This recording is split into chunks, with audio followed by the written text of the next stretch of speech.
On January 20th, 1960, the U.S. Post Office Department issued the first stamp in the American Credo Series.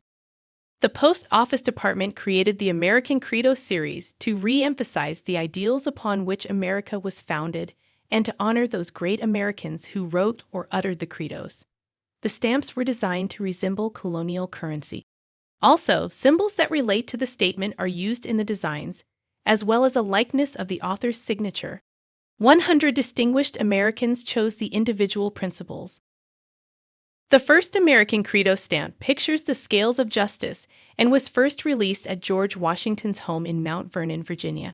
The stamp includes a line from George Washington's farewell speech in 1796. It reads, "Observe good faith and justice towards all nations." Washington's speech served as the foundation for a substantial portion of American domestic and foreign policy. The second stamp was issued in Philadelphia, Pennsylvania, where Ben Franklin made his home as one of America's founding fathers. The stamp shares one of the sayings for which Franklin became famous, taken from his pamphlet, Poor Richard's Almanac. It reads, "Fear to do ill, and you need fear not else." The third stamp was issued in Charlottesville, Virginia. The quote was taken from the collected writings of Thomas Jefferson. It reads, "I have sworn hostility against every form of tyranny over the minds of men."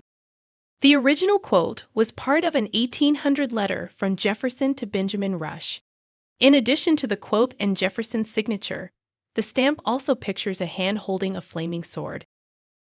The fourth stamp was issued in Baltimore, Maryland, on the anniversary and at the location where Francis Scott Key wrote The Defense of Fort McHenry.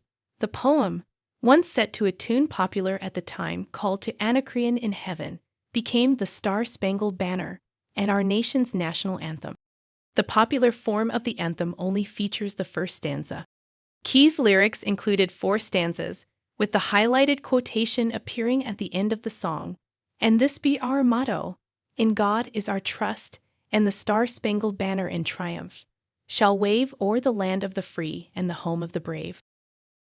The fifth stamp in the series was issued on the anniversary of Lincoln's Gettysburg Address. The quote was taken from an April 1859 letter Lincoln wrote to Henry L. Pierce, declining an invitation to attend a festival in Boston in honor of Thomas Jefferson's birthday. Lincoln's letter remarked upon the development of the two-party political system in America and Jefferson's role as the head of one of them. Lincoln further explored the ideas of freedom and responsibility and how it applied to the debate over slavery that was dividing the nation. Lincoln wrote, "This is a world of compensation, and he who would be no slave must consent to have no slave. Those who deny freedom to others deserve it not for themselves." The final stamp in the series was issued on January 11th, 1961, in Richmond, Virginia. Patrick Henry is best known for his 1775 speech to the House of Burgesses in which he urged the legislature to take military action against the British. The deeply divided House was close to deciding against committing troops when Henry rose to speak. He ended his speech with his most famous words, "I know not what course others may take, but as for me, give me liberty or give me death." The speech is credited with convincing Virginians to join the Revolutionary War,